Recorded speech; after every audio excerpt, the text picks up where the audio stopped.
Welcome to Behavioral Health Today, a podcast brought to you by the Triad Network. This podcast is designed to share trending topics occurring within the world and our communities and bring them a behavioral and mental health perspective. Welcome to Behavioral Health Today, a Triad production. I'm your host, Sharlee Dixon, and today I am joined by Thais Gibson.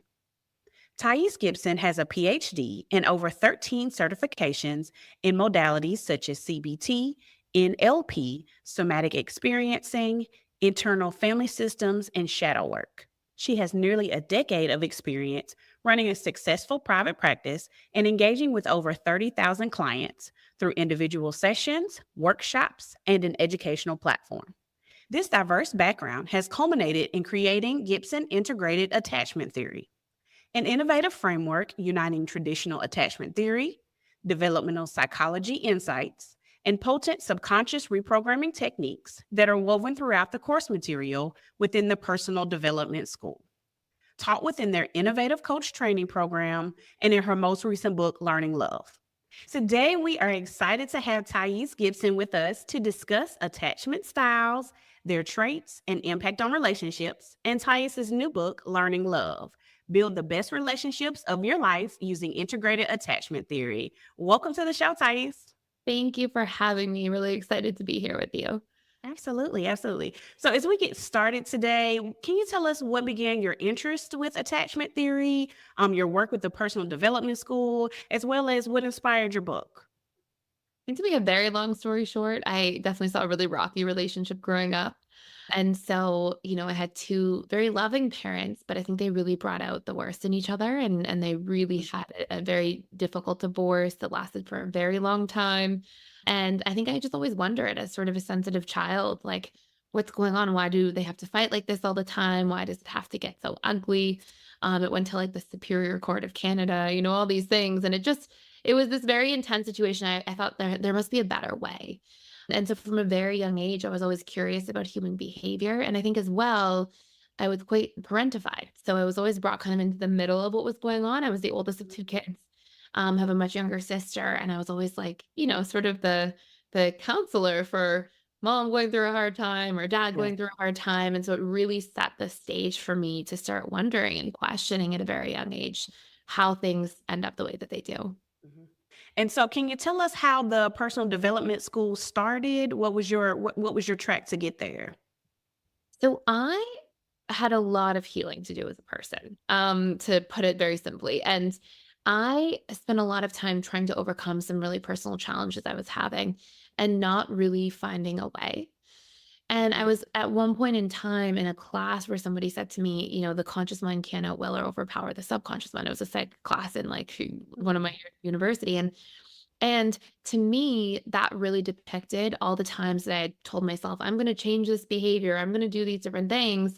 And then found myself falling back into the same trap over and over again, the same repeated behavior. And what I realized is all these things that I'm struggling with or trying to change, I'm not able to because I'm only addressing them at the conscious level of mind. And so what that sort of began for me was this really intense journey into becoming obsessed with the subconscious mind. I did about a year-long certification in hypnotherapy, to NLP, did all these different things to try to understand the mechanics of how both the subconscious and unconscious mind really function.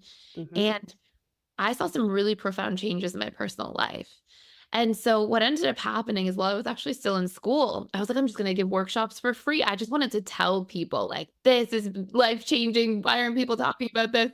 And this was like 14 years ago almost. So, nobody's really talking about it the same way that it became more mainstream now to discuss these things. And it was funny because I was actually still in school, very young, and I would finish workshops. And eventually we had like a couple hundred people coming to these live workshops.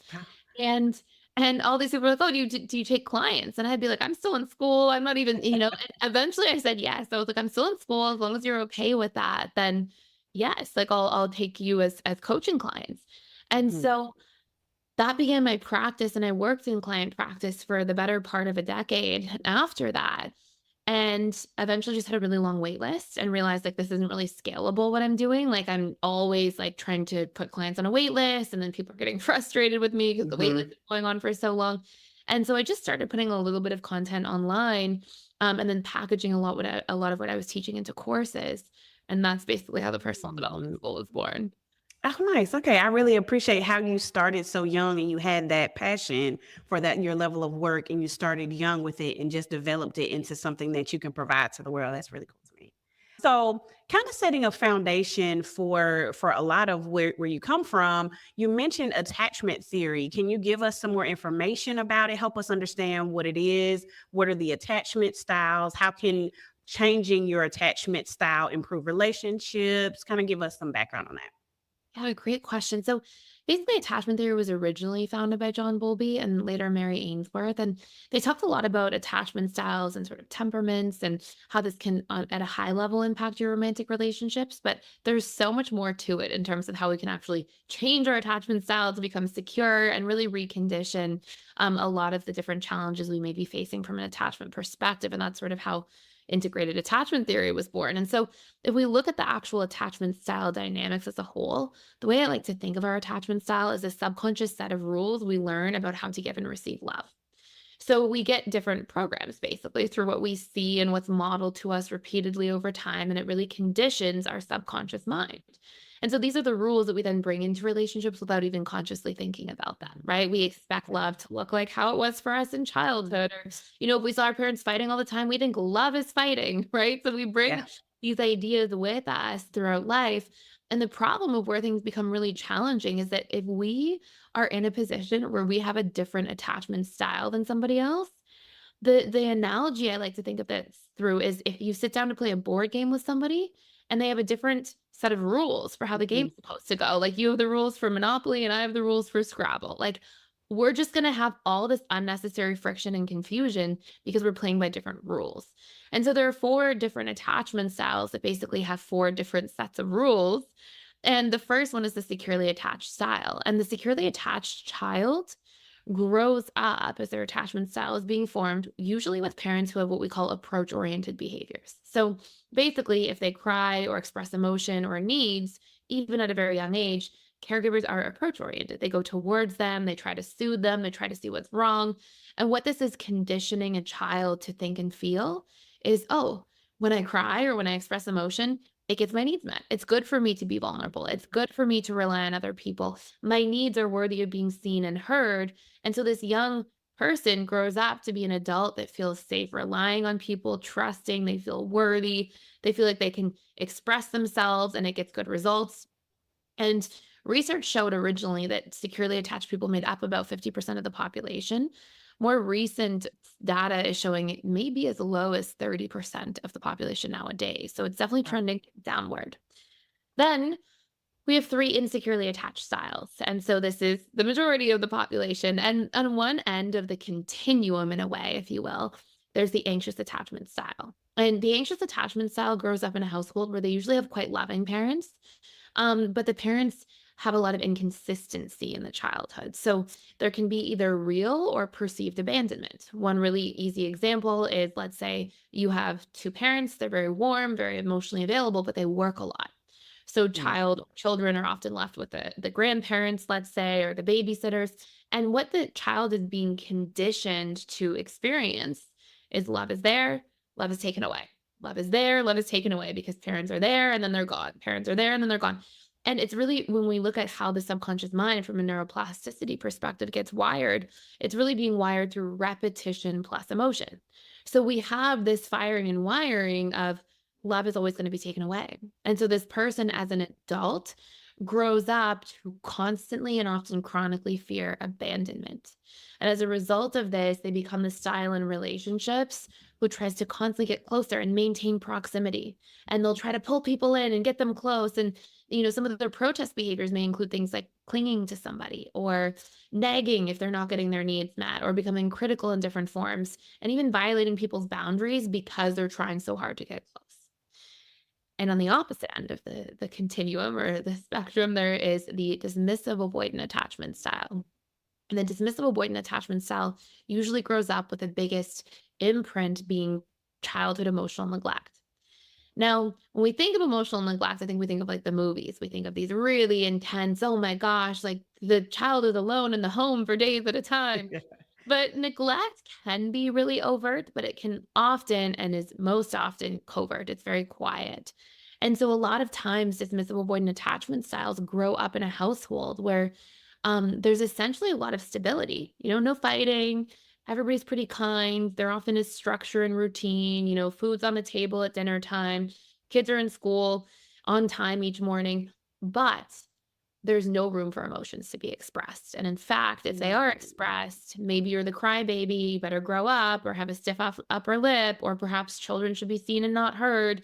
So emotions may even be shamed. And as a young child, because their emotions are an inherent part of ourselves, as a young child, a child who hyper personalizes everything, because this is what children do, can't conceive of, oh, my caregivers are emotionally unavailable. So instead, they go, there must be something wrong with me, that I need this emotional connection, that they're feeling that yearning, because biologically we're wired for this. And then it's not coming through to fruition. So they think, okay, well, my emotions must be wrong. Let me stuff my emotions away. Let me push them way down. And let me make sure I'm not vulnerable to anybody in relationships who can see this side of me, because they'll think that something's wrong with me or I'm flawed. And as adults, these individuals become people who are afraid of commitment, because what they're really afraid of is vulnerability, of being seen as weak or shameful if they're open. And they become afraid of close attachment and connection because they associate it with painful things from neglect in childhood. And then last but not least, we have the fearful avoidant attachment style. And the fearful avoidant is really a mix of both the anxious and dismissive avoidant. And fearful avoidants often grow up in households where there's a lot of chaos. And it can be chaos like lots of fighting and a really difficult divorce, but it can also be chaos of having a parent who's, for example, an alcoholic or has narcissistic personality disorder or some sort of mental health challenge that they're dealing with. And so a child grows up in a household where things are all over the map. And so basically what happens is, if you just imagine like the example of having a parent who's an alcoholic, let's pretend it's somebody's mother. Well, one day mom is drinking and she's in a great mood and she's really nice and she's warm and there's a nice connection. Other day, mom is drinking way too much and she's mean, she's scary, she's kind of cruel. And another day, mom is sobering up and she feels guilty and she's being kind. Another day, mom's sobering up and she's going through withdrawals and she's just in the worst mood ever. You never know what you're going to get. So what happens is this child in a fearful avoidant home learns to become extremely hypervigilant. They learn to walk on eggshells. They learn to read between the lines, try to guess 5 steps ahead about everything. They become super observers of human behavior a lot of the time, because it's a coping skill. And they become very interested in how people work a lot of the time too. But they basically constantly are on high alert when it comes to close attached relationships, because that's a lot of their conditioning. And if you think about it, they basically get conflicting ideas about love. Love is really good. And I have lots of positive experiences about love. I have really nice moments, and I have really terrifying, horrifying moments around love and connection. And so as an adult, this person is like, come get close. I want closeness. Somebody gets closer, like, get back, stay away. And they're really a pendulum, always swinging between wanting closeness and having that anxious side of kind of fearing abandonment. But then when closeness is there, closeness also feels threatening. So they have this sort of compulsion to push people away when people are close, and they become the hot and cold partner as an adult in relationships.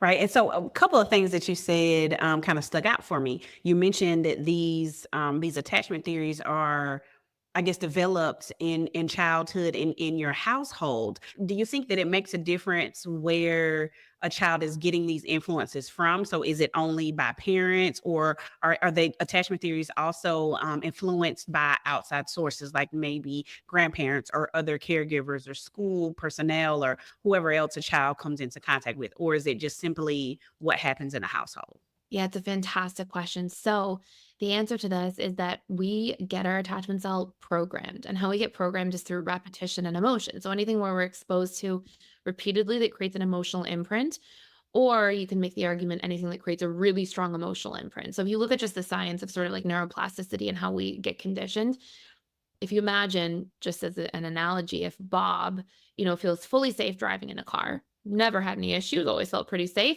One day, God forbid, Bob was in a car accident. Bob gets into the car the next day to drive, his hands are shaking, right? So emotion can actually imprint if it's strong enough. One traumatic experience can imprint us immediately and also shift and shape our attachment style. Now, the reason I'm saying all of this is because I've actually seen many clients over the years when I had my client practice who, had a fairly secure household with parents. But I had one client, just as an example, who was a gymnast, and she was, extremely successful gymnast. But she would go home from school, get changed, and go to the gym 3, 4 hours every evening. And her coach was extremely critical. And her coach was very unpredictable. And her coach was hot and cold and all over the place. And she had very secure parents. All of her siblings were securely attached. And she was a fearful avoidant because she had this very chaotic, constant influence in her life. So, to your question, 100%, we are not just influenced by our caregivers, although that tends to play a primary role. But anything we're repeatedly exposed to or that's really emotional in our lives can shift and change our style. Got you. Got you. It makes complete sense to me because, like you mentioned, a lot of children spend a lot of time with outside influences. And so I was really curious if that really, had a impact positively or negatively on that. And so, with all of what we know or what you've mentioned about attachment theory, how did you take those attachment styles or the attachment theory in general and create the Gibson Integrated Attachment Theory? And so, how does that help uproot negative patterns as well? How do you use that theory? Yeah. So for myself, when I mentioned that I was, starting early, talking about the subconscious mind, went into hypnotherapy, for me, it honestly started as like a personal journey. So I had learned about attachment style at a very high level, and I think it was first year university. And I never really paid it too much mind. I was like, okay, interesting. Babies attach in certain ways as toddlers, and that affects them as they grow up. But I never really like heard too much about the practical application of it because that's not what's taught too much in schools.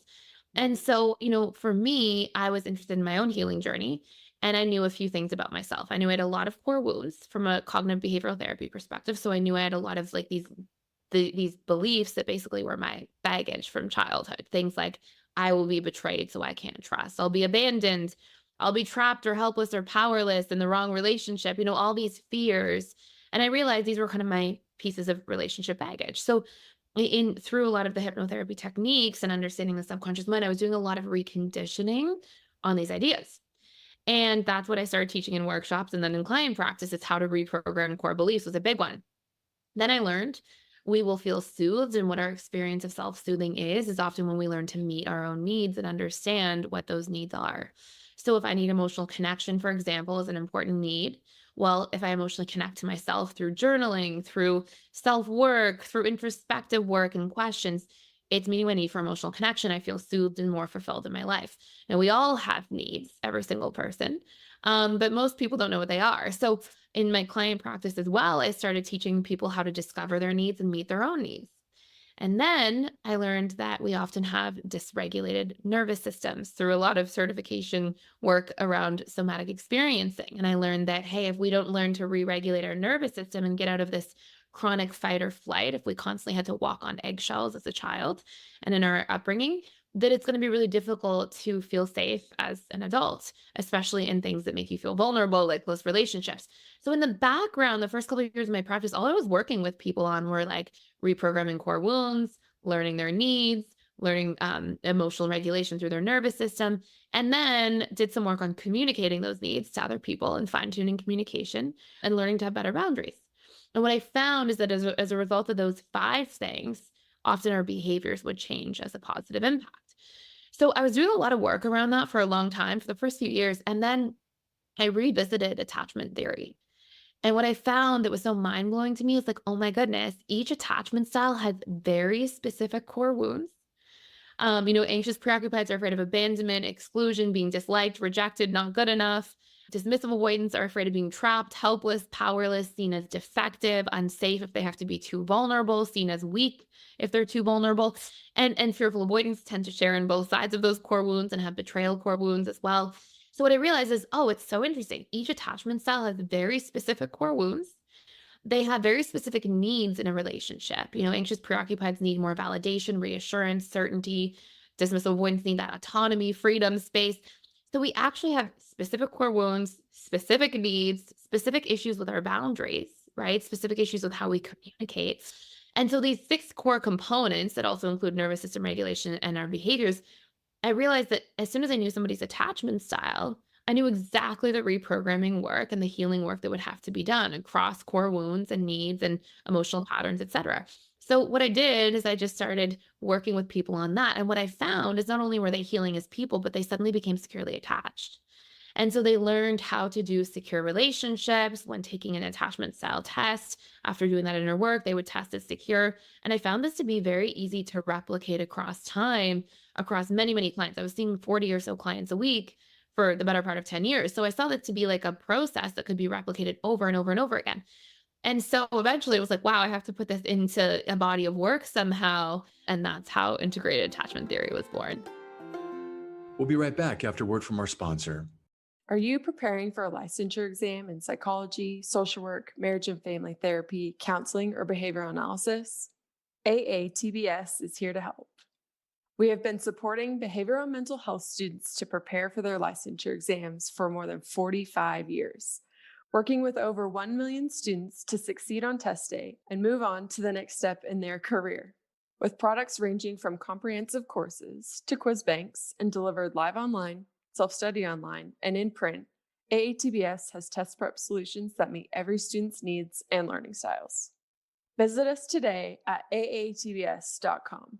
That's aatbs.com and use promo code BHT15 to save 15% off your next purchase.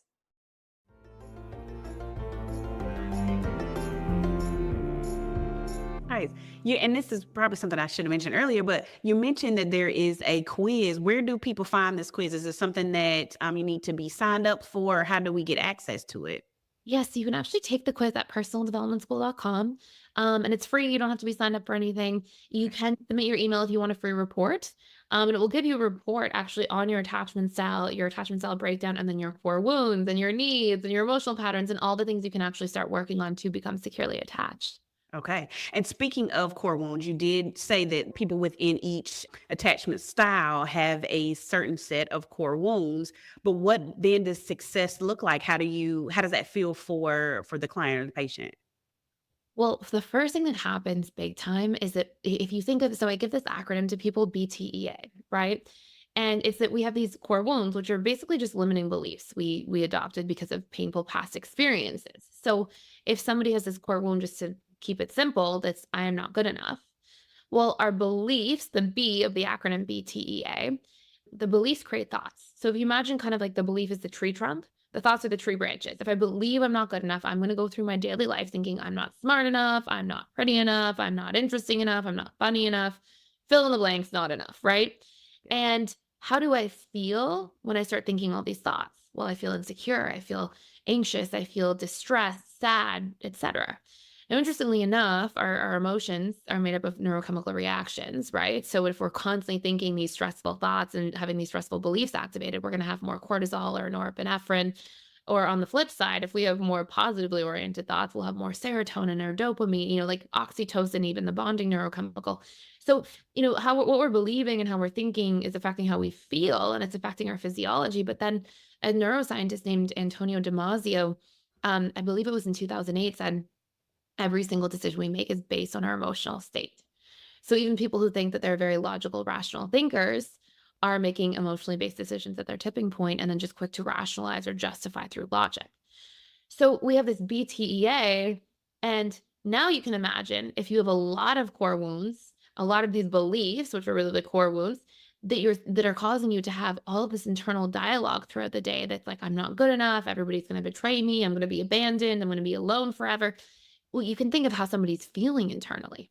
And so one of the first things that's so beautiful is that when we reprogram those core wounds, it's kind of like plucking a weed out at its root.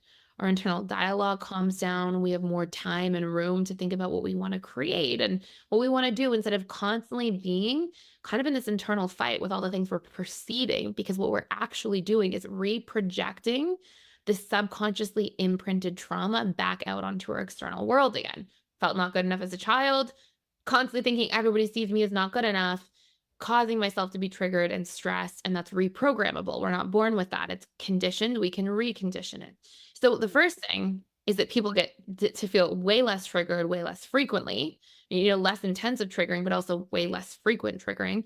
And their internal dialogue honestly cleans up. Like there's not all this like war within their own minds happening all the time. And so there's a lot more peace. And when we're doing that less, our nervous system gets better regulated, right? If we're not constantly telling these stories, oh, I'm going to be abandoned, then we're not in fight or flight, right? Or this Yeah. space of causing, because the more we're triggered, the more likely it is that we go into sympathetic nervous system, fight, flight, freeze, or fawn mode. And so people get more regulated. And then when they learn to actually express their needs to other people in healthy ways and meet their own needs, that's part of how we experience fulfillment, both on our own and in relationships with others. So people feel way emotionally better. They heal. And then if we are in a relationship with somebody and we're communicating our needs, now we can actually get them met. Whereas before, if you're not communicating your needs, people are not mind readers. They're not going to know what your needs are, especially if they have a different attachment style than you and they're projecting what they would need onto you the whole time. So we see this really beautiful pattern that takes place where our internal dialogue improves, our emotional state improves, we are more rested, more regulated, more calm and peaceful. We can feel better seen and heard and connected in our relationships because we're actually expressing and getting our needs met. So there's a lot of really powerful things that happen through doing the underlying work about what our insecure attachment style represents. Okay. And speaking along the lines of underlying work, so what does that look like with clients or patients or just anyone that is interested in this level of personal development? So as you've helped guide people towards healthier relationships with themselves and with those around them, so what are some tips for how people can express needs safely for themselves and their relationship, as well as setting boundaries and really being able to foster connections positively? Yes, great question. So there's a few different tools, and one of the first ones is belief reprogramming. So we can actually reprogram our core wounds. I will share one just really quickly that people can do like more immediately. So your conscious mind speaks language, but your subconscious mind doesn't. Okay, and where our wounds exist, these core wounds, is at the subconscious level. Nobody wakes up and says, "I'm going to tell myself all day today that I'm not good enough." Right? Like nobody's consciously intending these things. So what happens that's so interesting is if I were to say to you, for example, whatever you do not think of the pink elephant, or do not think of the chocolate chip cookie, or do not think, we think of it because conscious mind hears do not, subconscious just sees, and just the language of the subconscious is emotion and imagery. Mhm. So I'm not a big fan of like affirmations because we're trying to heal our subconscious mind by talking only to the conscious mind. It doesn't make any sense. So what we can do instead is we can speak in emotion and imagery to oppose that original core wound. Now, what's really interesting is what is the container of all emotions and images? Well, it's our memories. All memories, what they are, if somebody were to tell their favorite childhood memory, oh, I was playing on the playground, they would see the images of the playground and they would start smiling because they would feel the emotion attached or contained within that memory. So now we know that memory speaks to the subconscious mind. So what we can do is we can take this original core wound, something like I'm not good enough, or I will be abandoned, or whatever it might be. We find the opposite. I'm not good enough. I am good enough. And we find 10 pieces of memory to show that we are good enough. I was good enough when I did this thing, or I was good enough when I showed up as a friend in this way. The more specific we are, the more emotion and images we get. And when we use a repetition, we're firing and wiring. Okay. So the tool to reprogram these core wounds, these old baggage pieces that we're carrying from our attachment trauma in childhood, it's called autosuggestion, belief reprogramming. So we say, I'm not good enough as a wound. I am good enough. 10 memories of when you felt good enough for 21 days. Research shows us it's how long it takes to create new neural networks that will actually stick. So we have this really powerful tool all of a sudden that people can try at home that can help us reprogram and actually leave our baggage in the past where it belongs. The second piece is we have to learn our needs, right? And some of the easiest ways to just learn our needs at a high level are to ask ourselves, in a perfect relationship, what would somebody be doing for me all the time, right? Because these are all of our expectations. Somebody would be really reassuring, they would be validating, they would understand that I need time and space, they would respect my need for novelty, they would try new things with me. Whatever we're looking for in other people is something that we also need from the relationship to ourselves. And so what we do is we can write out all the different needs that we have in our perfect ideal world. We have to get good at meeting them in the relationship to ourselves because what it actually does is build the subconscious comfort zone of familiarity, which makes us better at receiving these things from other people when they're doing them. It's so funny because a lot of people will be like, I need compliments. And then if somebody compliments them, they deflect or they're like, you don't mean it.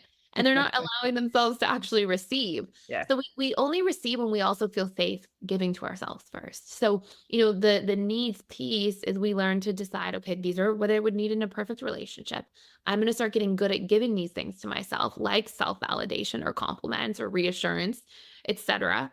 And when I start meeting that, then I'm going to get good at communicating these things to other people. And there's a couple core tips for communication, right? So we've done the core wounds, the little tool, understanding your needs and meeting those needs yourself. And then another really important piece is communicating these things so people can actually know. And when it comes to communication, there's a few places we really get it wrong. So I would have clients say to me all the time, they'd be like, Thais, I've tried everything. My spouse never wants to listen to me. I've communicated everything. And at first, I would be like, oh, okay, this person's communicated everything. The relationship may not be working. And then over time, I stopped believing people when they said that because I realized how many times they just were communicating terribly, with all respect, right? But we're not taught these things. So there's a big difference between communicating first in the positive versus in the negative. Okay. If somebody says, you never spend enough time with me, you don't care about the relationship, it's going to land very differently from the person to the person we're communicating that to than if you say, hey, I really miss you. I feel like we haven't spent as much time as I'd like to this week. Let's plan something fun to do on the weekend, right? You say it in the positive framing, you actually get heard. You say it in the negative framing, all the person hears is that you're attacking them, right? And now they're on the defense. Mhm. So first step is when we're communicating needs, we make sure we phrase in the positive. Second step is that we often communicate in a way where we are not specific enough and nobody knows what's going on. So I would see over and over again in client practice at the time that I'd have clients come in and say, my husband needs to be more supportive. And they'd say, okay, this week we're going to work on supportiveness, come back the next week. And before they could even sit in their chair, the wife might be like, he never supported me. He didn't do anything. And I would see this over and over again. And the husband would be like, what do you mean? I took out the trash every day, or I did all the chores. And she'd be like, I needed you to be reassuring and to give me more words of affirmation. And Mhm. so we have to, when we're communicating, paint a picture of what it looks like. Okay. We can't just say, I need support. I need validation. Validation for some people looks like a hug. For another person, it looks like saying something kind and complimentary once a day, right? So we need to get really specific. And then the last powerful tip to start off new communication patterns is to see our needs through. Sometimes we're like, I communicated once. Now that I've said it once, this person should remember for the rest of their life. And if they don't, I'm never telling them anything ever again. So it's like a big thing that people will do. So, we have to remember, yes, it feels vulnerable to communicate our needs, particularly if we didn't get them met growing up. But we have different programs. Somebody has the rules for Scrabble, the other person has the rules for Monopoly. So we have to remind them of our rules, right? We have to actually see our needs through.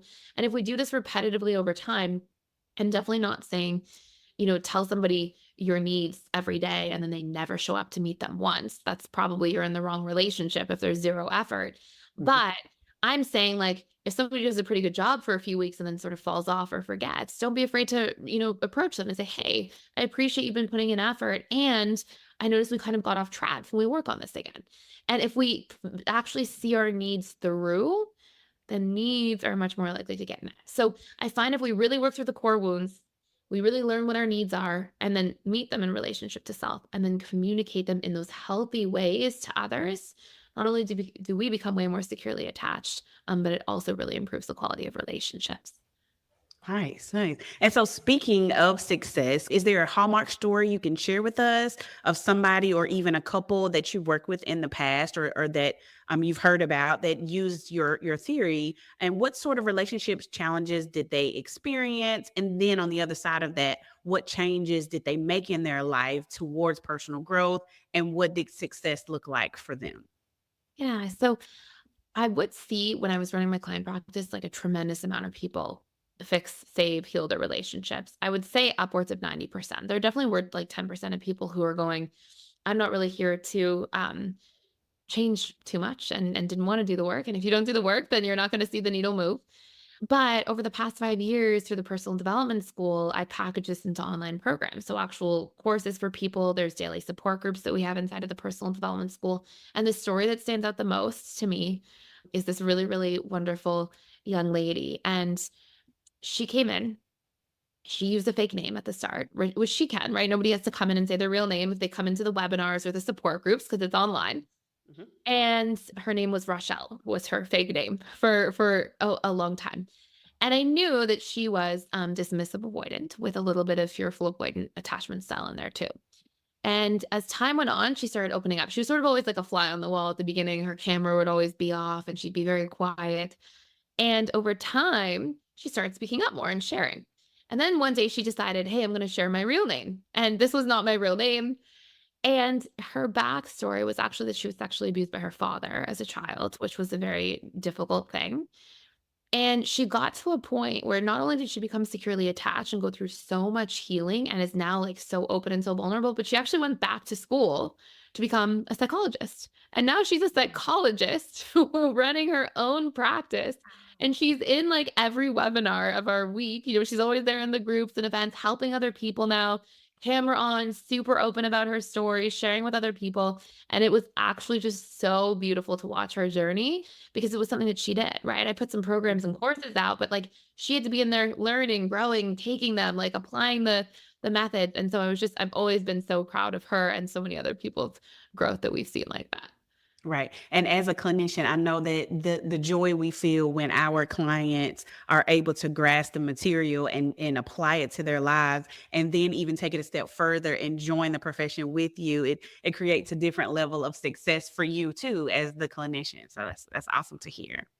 Thank So you. can you leave us with a final word for our listeners? So what steps can folks take to improve their relationships and work towards personal growth? Yeah, so I would definitely say to go to that exercise. That exercise I found to be one of the most impactful things is that if we actually work to reprogram our subconscious mind using that auto suggestion belief tool, it's so powerful and we leave so much of our baggage behind. And the reason is because really these wounds are not existing at a conscious level. Nobody's like, I'm going to tell myself all day everybody's going to betray me or that I'm not good enough or that I'm Yeah. unloved. So when we actually go in at a subconscious level and do that work, it's extremely relieving. So that's a really powerful tip. Practice that needs exercise to learn what your needs might be and communicate vulnerably using those powerful tools for how we can frame communication to other people. Because what you'll find is that when you do actually show up and become vulnerable enough to communicate, your needs will actually get met and you'll feel much more seen and heard and connected to other people in your life. So, Thais, I hear that you have a new book coming out, Learning Love, Build the Best Relationships of Your Life using Integrated Attachment Theory. Can you tell us more about the book's release? Where can folks purchase it? Even a little bit more about what the book is about. Yeah, so we just recently launched it and you can find it on Amazon and some select bookstores, but definitely Amazon.com is the best place to get it for now.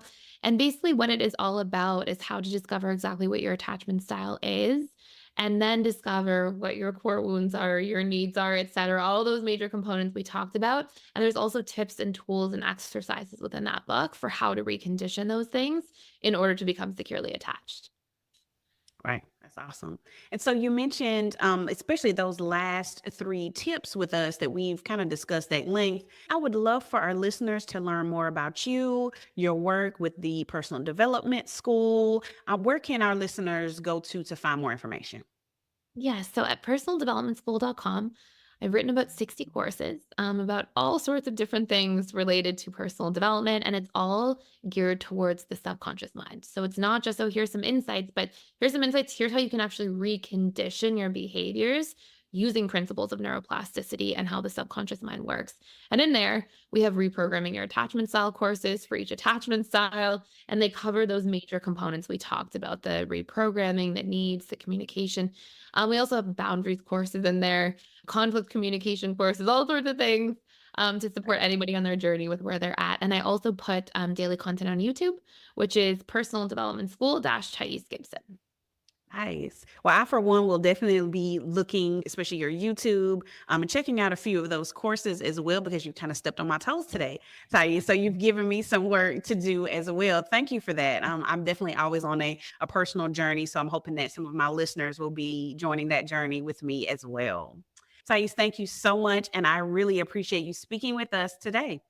Thank you. I really enjoyed this conversation and really appreciate you having me. Before we go, I would like to invite you to join us for the June 2024 Wellness Summit series on June 29th. This online event will feature 3 heart-centered hypnotherapy experts who will share their insights on building conscious leadership skills and techniques for personal growth and trauma recovery. This is online and free to attend. You can learn more at triadhq.com/WSS. And thank you to our listeners for taking the time to join us. The resources for this episode found on our webpage at triadhq.com/BHT. And we look forward to having you back with us next time on Behavioral Health Today. We appreciate all the support from our community, and if you like our show, one of the best ways you can support it is by giving us a 5-star rating and leaving a review. Behavioral Health Today is a podcast part of the Triad Behavioral Health Network, all rights reserved.